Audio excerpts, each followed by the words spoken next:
Halo para penonton dimanapun kalian berada, selamat datang di channel Dango Inspirasi Uda Joni. Assalamualaikum warahmatullahi wabarakatuh.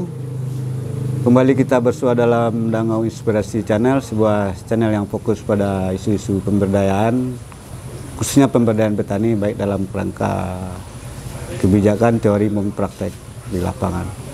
Sobat-sobat pemberdayaan semua, hari ini kita kedatangan tamu yang luar biasa dan tema diskusi kita juga tidak terlepas dari aktivitas dari tamu tersebut, yakni Bapak Ridwan Tulus.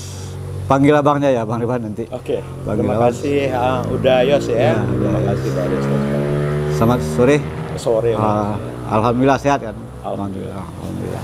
Oke Bang Tulus, kita akan coba diskusikan tentang Bang Tulus aktivitasnya kan di wisata.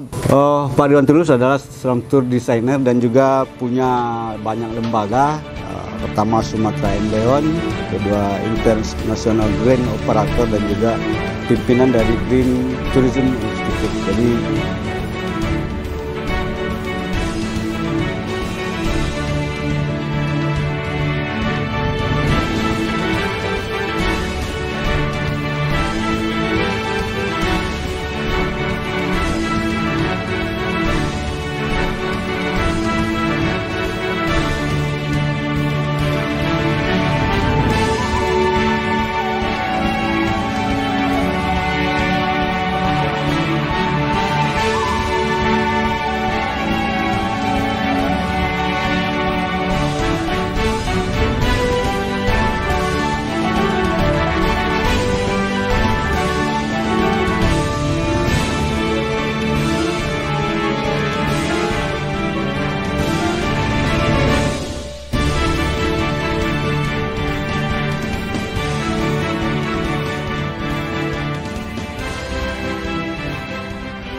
sangat banyak lah pengalaman beliau di bidang wisata dan ini yang akan kita diskusikan. Oke Bang Tulus, kita mulai ini dari potensi lah. Kita kan tahu bahwa Sumatera Barat sungguh luar biasa sebenarnya. Sangat. Potensinya baik kekayaan alam, budaya, kuliner, dan itu potensi yang luar biasa dan itu layak jual semuanya. Cuma kan problemnya hari ini dari sekian banyak potensi yang ada itu ternyata belum mendatangkan wisatawan yang banyak ke Sumatera Barat ya, ke Sumatera Barat tidak sesuai dengan potensinya lah. Kalau kita keliling dunia kata orang kan baru kita tahu bahwa Sumatera Barat itu jauh luar biasa. Nah ini nih bagaimana Bang Tulus melihat? Tuhan tersenyum saat menciptakan surga, sekeping surga yang hadir di dunia, seperti itulah istilah orang dengan Sumatera Barat tentang keindahan alam dan ini potensi wisata. Nah ini seperti apa Bang Tulus melihat Sumatera Barat sebetulnya? Kalau orang Sumbar, kalau saya bicara, orang Sumbar ini orang tidak mensyukuri rahmat yang diberikan. Nanti deh kalau keliling dunia, baru tahu negeri ini yang paling indah. Ini contohnya, kita di Padang, 40 menit kita naik kapal di kawasan Pieh namanya. Itu ratusan lumba-lumba menerima kita. Ya, bahkan saya terakhir 3 ekor paus. Habitatnya di sana. 3 ekor paus saya ketemu, cukup besar. Tapi itulah. Ini saya melihat, mudah-mudahan saya salah ya. Sebetulnya kalau dalam dunia pariwisata, Pak Yos, ini pengalaman saya. Apapun bisa dijual. Kendala bisa menjadi keuntungan yang besar. Tapi itu tadi, kalau kita tahu bagaimana mendesain salah satu program. Jadi kebetulan saya kalau dalam dunia pariwisata, kalau saya menyebut diri saya itu sebagai tour designer, itu hal baru untuk dunia kepariwisataan di Indonesia bahkan dunia. Jadi, dan juga ini salah satu kelemahan kepariwisataan khususnya di dunia travel, tour operator. Nggak banyak orang yang bisa mendesain tour program yang bernilai. Nah sementara tadi kita lihat Sumbar ini mungkin di soal desain wisatanya atau ini yang punya apa ya? Itu tadilah. Tapi tetap kita berusaha berbuat. Makanya sekarang kita masuk kampus. Ya. Itu dengan program namanya Quista, kuliah sambil bisnis pariwisata. Dengan target kita gimana anak-anak sambil kuliah bisa minimal dalam 6 bulan, kalau mereka serius itu minimal bisa membayar uang kuliah mereka sendiri sambil main-main sambil kuliah. Alhamdulillah kita sudah mulai dengan beberapa kampus untuk semester ini. Jadi kalau menurut saya Pak Yos, jangankan di Sumbar, Indonesia saja belum mempunyai konsep pariwisata yang bagus. Karena kalau tidak hati-hati dalam dunia pariwisata, itu dampak negatifnya juga cukup banyak. Ya. Karena saya pelaku yang salahnya dulu. Iya. Makanya kita mencoba menjadikan Sumbar dan Indonesia itu sebagai green tourism destination. Apa maksudnya? Bisa dijelaskan Jadi, green tourism destination ini? Ya, pertama sekali, bagaimana pengembangan sebuah pariwisata di suatu daerah. Itu yang protect the culture, yang tidak merusak budaya, tapi justru mengangkat budaya yang ada di sini. Apalagi Minangkabau, sesuatu yang unik, yang istilahnya filosofi daerahnya itu adek basandi syara basandi kita ulah. Kita tidak mungkin melakukan hal-hal seperti di negara lain melakukannya, iya kan? Apalagi yang bertentangan dengan adat dan budaya. Maka yang pertama sekali, dan ini juga menjadi pengalaman yang sangat menarik buat tamu-tamu, merasakan sensasi ikut belajar budaya, ya, dan kearifan lokal di suatu daerah. Bisa lebih dikonkretkan nggak nih Bang Tulus nih? Green tourism tadi yang bisa melindungi budaya, konkret prakteknya seperti apa ketika dikelola mungkin nanti saya jelaskan lebih lanjut, tapi saya jelaskan dulu tentang green tourism destination. Terus yang kedua, bagaimana pengembangan pariwisata di suatu daerah itu yang protect the nature, yang tidak merusak alam tapi memperkaya alam. Dan itu ini juga dulu salah satu tidak cara merusak budaya, tidak merusak alam. Salah satu cara buat kami yang membuat tamu-tamu yang itu ingin datang dan datang lagi. Karena di setiap program yang kita desain, kita selalu melakukan aksi yang disebut namanya green action, aksi peduli lingkungan. Ini saya tanya nih Pak sama Udayos nih. Udayos tinggal di Padang dekat pantai, sudah pernah nanam terumbu karang belum? Belum. Jadi dalam contohnya di suatu daerah, kita sesuaikan dengan daerahnya. Misalnya kayak di Mande atau Sungai Pinang khususnya, dan di daerah di Pariaman. Setiap tamu-tamu kita ikut terlibat dalam aksi lingkungan. Salah satunya aksi transplantasi terumbu karang. Jadi terumbu karang nanti dia menanam terumbu karang, itu bernamakan nama mereka. Itu setelah tumbuh, kita kirim lagi fotonya. Akhirnya mereka yang ingin datang dan membawa orang lain untuk melakukan hal yang sama. Jadi alam kita tidak makin rusak, tapi makin bagus. Terus yang ketiga, ini permasalahan dimanapun objek wisata, mungkin Pak Yos sudah bicara tentang banyaknya preman, tukang pala, dan lain-lain. Alhamdulillah setiap program yang kita desain seperti itu kita bisa mempunyai solusinya. Karena yang ketiga ini gimana empower and bring benefit for local people. Bagaimana setiap kegiatan wisata yang kita lakukan di suatu daerah, mengajak masyarakatnya, melibatkan mereka, insya Allah bisa membawa keuntungan langsung kepada masyarakat. Ya, insya Allah kalau udah sama-sama untung nih, insya Allah bisa saling menjaga. Nanti kita sesuaikan porsi sesuai dengan keahlian mereka masing-masing. Rajo Sile, nanti mungkin ada satu program untuk belajar silat dan lain-lain. Ibu-ibu bisa program masak dan lain-lain. Pokoknya banyak, melibatkan semua mereka. Terus yang keempat itu sebagai bonus itu support konservasi. Jadi sebetulnya kalau seandainya Sumbar serius, tapi mohon maaf ini yang saya lihat, ya Sumbar sendiri belum serius dalam penggarapan pariwisatanya. Belum serius. Tapi kita tetap cobalah berusaha bagaimana kita bersama itu mencoba mengajak, maka itu kita mulai program ke kampus-kampus seperti saya bilang tadi, mengajak semuanya untuk terlibat dalam dunia kepariwisataan ini. Karena mohon maaf, saya bukan orang akademisi, tapi akhirnya terjun juga ke dunia akademisi. Penyadaran ya berarti ya, penyadaran. Ini contoh bahwa sebetulnya pariwisata ini sangat luas sekali, Pak. Semakin saya dalami itu semakin sangat luas. Ini contoh ketika saya diberi kehormatan untuk memberi kuliah umum untuk program master di Sekolah Tinggi Ilmu Hayati ITB. Para ahli biologi. Nah, biasanya kalau saya diundang sebagai pembicara untuk memberikan kuliah umum, itu saya sesuaikan.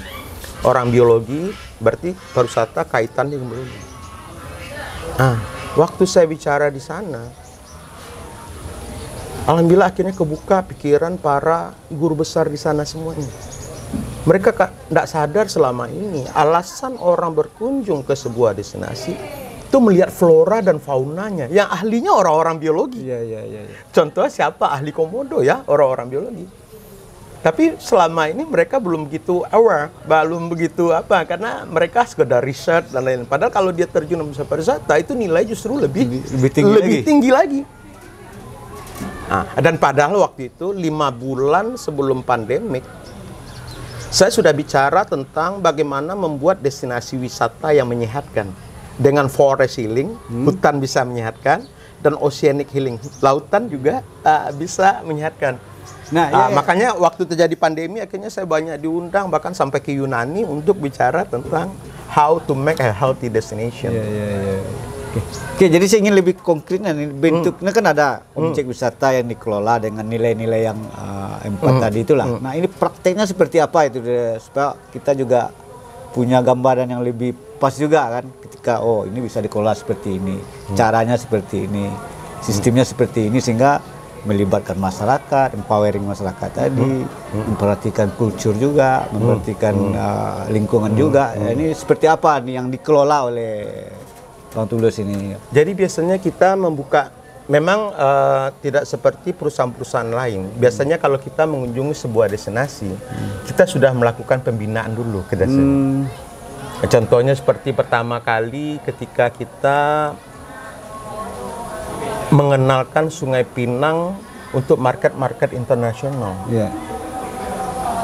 Ketika kita mengenalkan Mande, ya, sekarang orang udah populer tentang Mande ya, tapi ketika kita mengenalkan Sungai Pinang ke Indonesia, orang Padangnya nggak tahu di mana itu Sungai Pinang. Nah, tapi luar biasa, saya cuma bekerja sama dengan Wali Nagari, ya. Waktu itu belum ada penginapan, ya. Mereka cuma tinggal di rumah penduduk. Bisa orang berbulan, orang-orang asing menginap di Sungai Pinang. Mau itu? Mau. Sebetulnya Pak Yos, dalam dunia pariwisata nih, apapun bisa dijual. Tapi kan fasilitasnya kan pasti jauh lah kan. Makanya itu tadi, kita sesuaikan dengan program-program yang sesuai dengan kebutuhan tamunya. Dan itu justru menjadi pengalaman yang menarik. Bayangkan, tidak ada penginapan aja, orang bisa berbulan menginap di sini dan senang. Dan dia bayar itu. Iya, otomatis. Otomatis mereka bayar. Jadi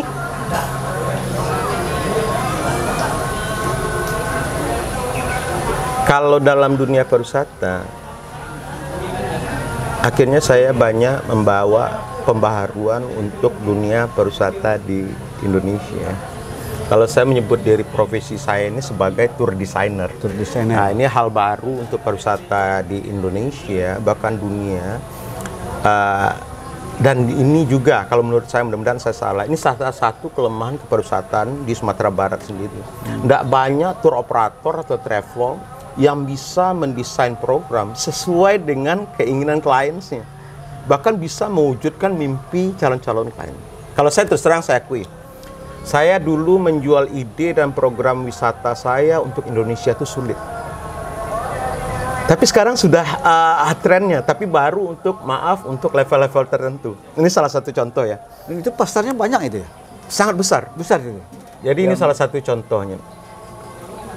Tiba-tiba salah satu kepala sekolah internasional di Jakarta menelpon saya, Pak Ridwan, kita ingin study tour Pak ke Sumatera Barat selama 6 hari.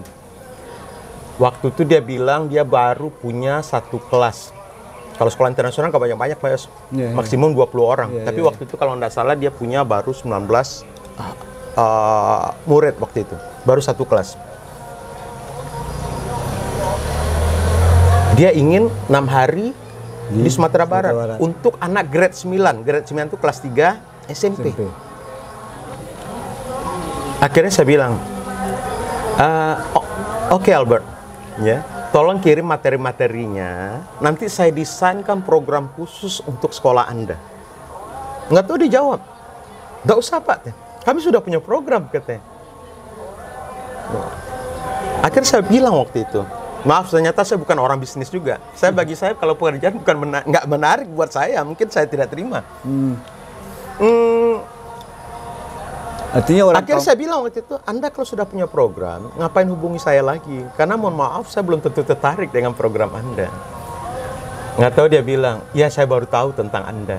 Dia justru dapat referensi tentang kita dari beberapa sekolah di Inggris yang sudah rutin programnya tahunan dengan kita. Bahkan kami sudah pernah lakukan, katanya. Oke, kalau gitu Albert, tolong kirim programnya biar saya pelajari. Setelah di email saya baca, akhirnya saya telepon lagi. Albert, Anda kalau program seperti ini, Anda tidak harus menghubungi saya. Ini siapapun travel di sini bisa, saya bilang. Anda kalau mau, ini harus saya rubah. Karena maaf, namanya study tour. Tapi content of study-nya nggak sampai 40%. Ya pakai jalan-jalan sih. Namanya study tour.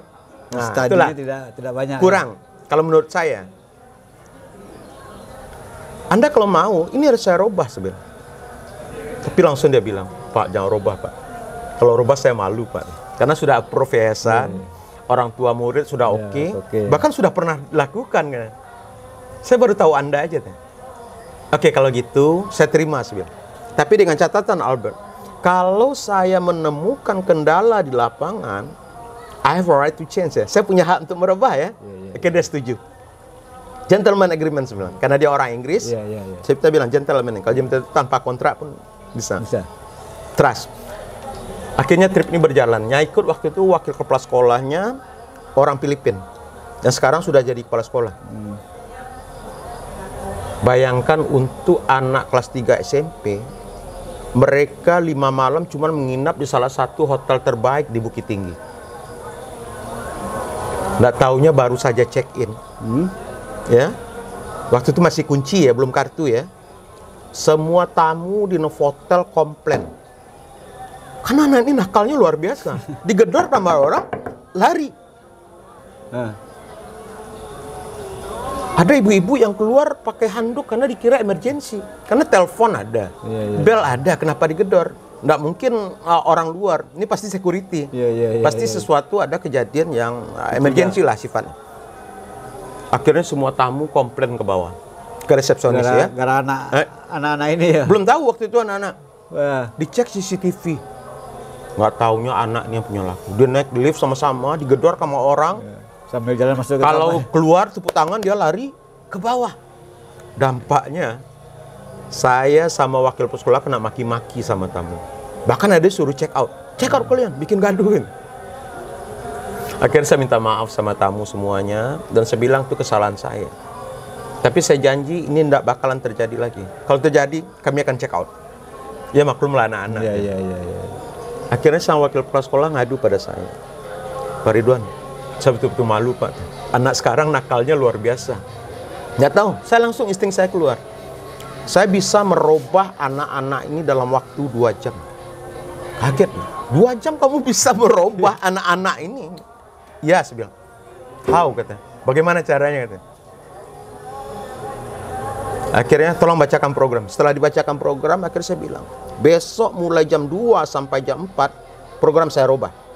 Karena saya sudah bilang sama kepala sekolah Anda, kalau saya menemukan kendala di lapangan, saya punya hak untuk berubah. Karena membawa anak-anak di bawah 17 tahun, karena belum dewasa itu berbahaya, Pak. Saya bisa juga kena. Karena dia masih anak-anak. Anda kalau nggak percaya, telepon kepala sekolah Anda. Tapi dia nggak mau, enggak, saya nggak akan telepon.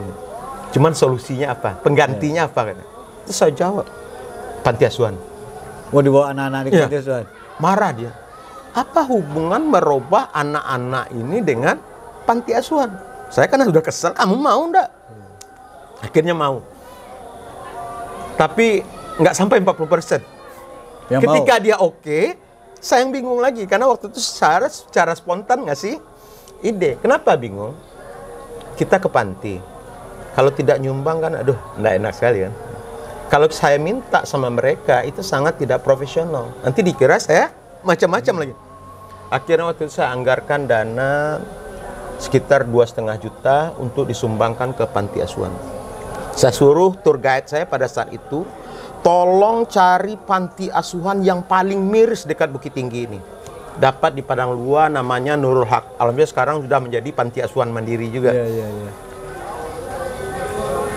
Nah, setelah oke, besok paginya saya pengen ngeliat langsung. Kira-kira apa yang betul-betul dibutuhkan di panti tersebut. Udah taunya anak-anak lagi sarapan. Cuman pas saya lihat sarapannya, saya dulu nasi pakai garam itu biasa aja Pak. Tapi melihat anak-anak itu saya tidak tahan. Akhirnya saya temui pengurusnya dan saya bohong waktu itu. Bu, udah nelpon pimpinan saya, Bu. Oh, yang tentang kunjungan nanti ya nak, yang jam 2 nanti ya nak. Ah iya Bu. Jadi gini ya Bu, ada anak-anak SMP, saya nggak nyebutnya internasional. Karena terlalu jauh beda antara SMP, ya SMP dan SMP internasional. You know, tahu kan, ngerti kan? Kalau internasional masuk aja bisa ratusan juta. Dia ingin bermain-main sekitar 2 jam. Nggak apa-apa nak ini. Bu, kemungkinan Bu, apa yang bisa, kemungkinan anak-anak ini patungan. Kira-kira apa yang bisa dibantu di sini? Jawaban ibu tuh menyenangkan hati saya. Nak, beliin aja Indomie. Duh, pas dengar Indomie, itu dari 2,5 juta jadi 10 juta saya anggarkan. Karena saya lihat komputer juga nggak ada di panti asuhan. Akhirnya saya beli 1 set komputer lengkap. Beras betul-betul waktu itu saya minta kualitas nomor 1. Dan Indomie dibanyakin, yang goreng, yang rebus, apa gitu, yang mie kan. Terus saya atur, saya yang datang duluan, baru tamu-tamu belakangkan. Saya instruksikan saya pada tour guide pada saat itu, tolong anak-anak yang bawa barang ini ke panti. Dan kasih tahu ini sumbangan dari mereka.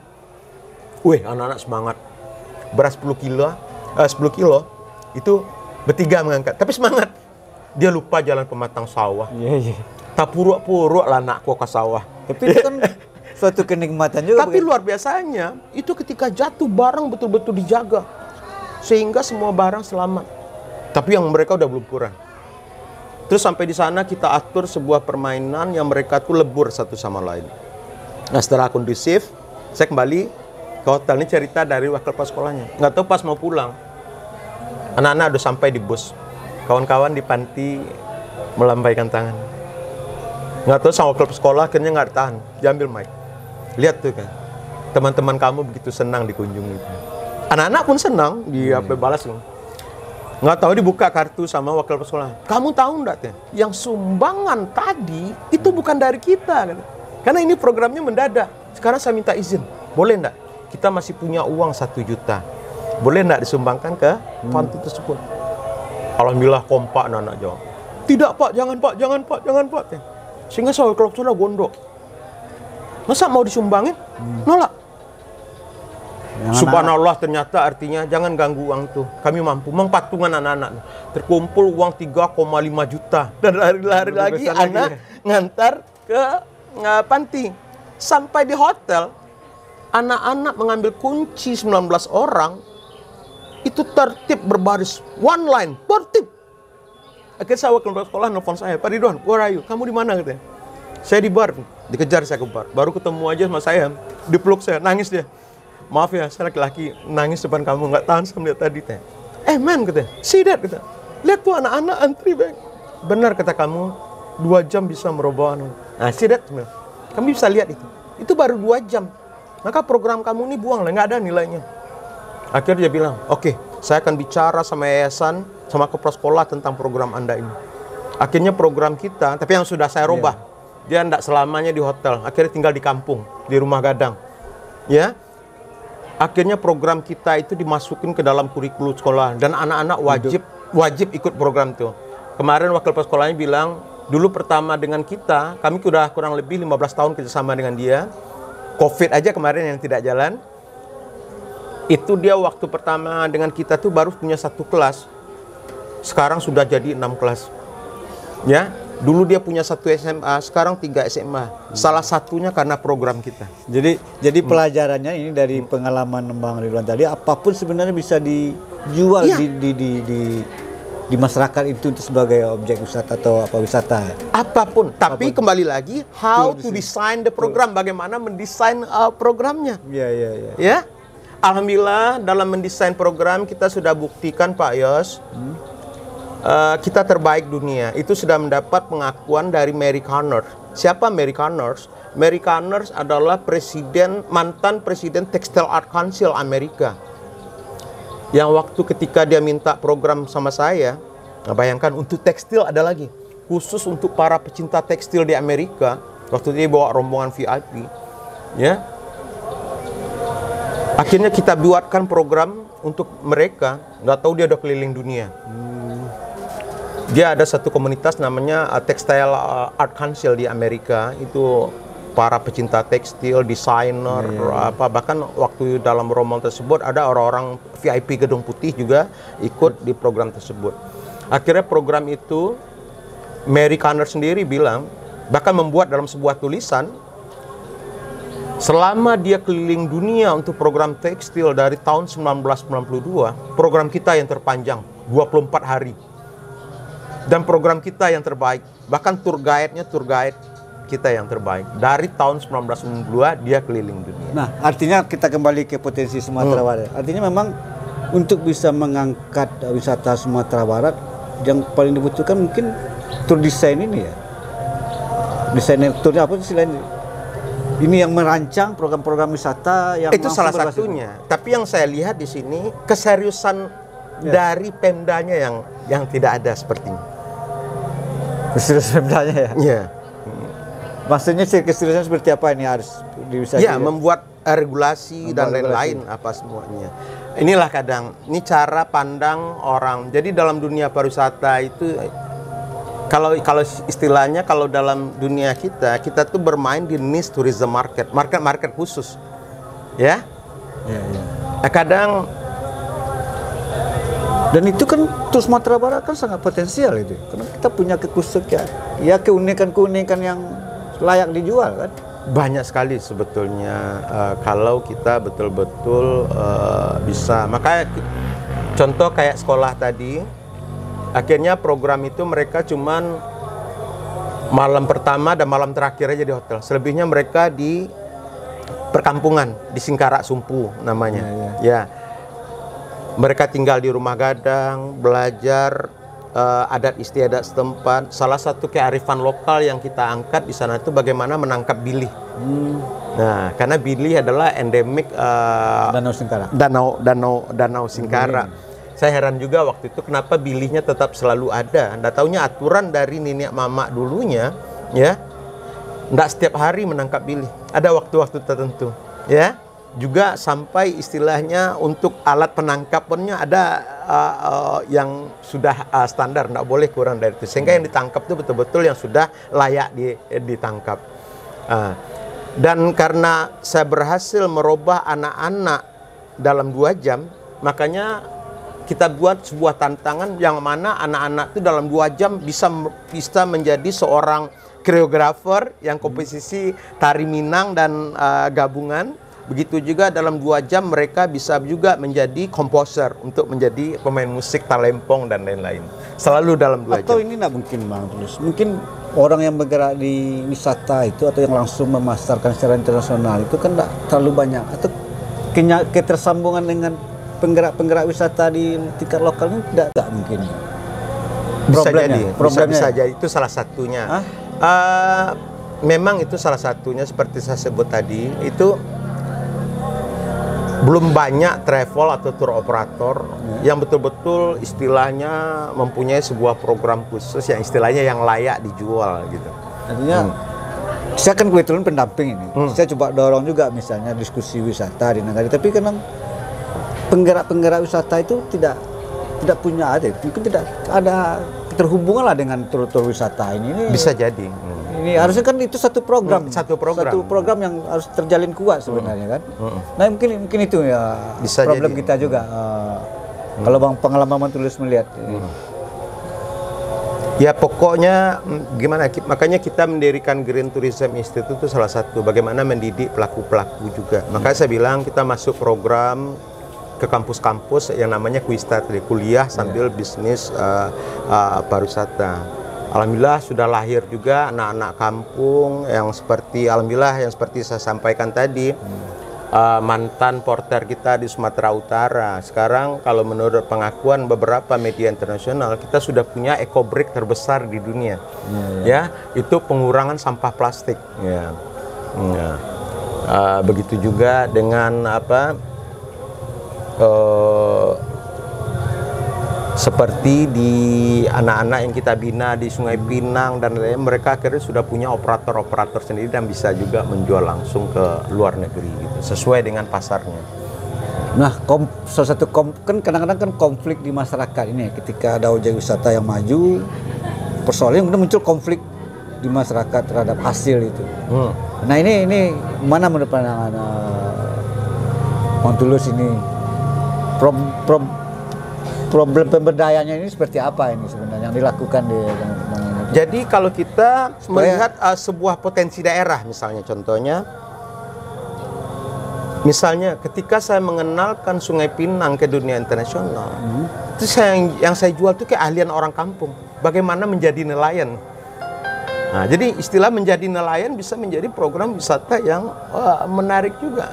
Nah, untuk meyakinkan orang kampung kan butuh otomatis kita istilah kita pemberdayaan secara itu yang kita lakukan. Dimanapun daerah destinasi yang kita layak jual itu memang sudah kita melakukan pembinaan sebelum. Pembinaannya. Nggak singkat, setahun sampai 3 tahun malah paling cepat itu. Dan mungkin orang-orang ini yang juga harus diperbanyak juga di tingkat lokal gitu ya, di tingkat objek-objek wisata ini ya, yang serius menggerakkan atau memberdayakan masyarakat untuk menggerakkan wisatanya. Mungkin gitu ya Bang. Oke, demikian sobat-sobat pemberdayaan semuanya diskusi kita tentang wisata bersama Bang Ridwan Tulus, praktisi wisata yang levelnya mungkin sudah internasional. Kami satu kesimpulan bagi kita bahwa kita kaya potensi wisata di Sumatera Barat, tapi memang butuh upaya yang lebih serius dan penggerak-penggerak wisata yang memang langsung terhubung dengan masyarakat di sekitar objek wisata. Demikian, terima kasih, semoga bermanfaat. Assalamualaikum warahmatullahi wabarakatuh. Pak, makasih banyak. Video kami kali ini, terima kasih sudah menonton. Jangan lupa untuk like, komen, dan subscribe untuk mengikuti perkembangan terbaru dari channel ini. Sampai jumpa di video selanjutnya.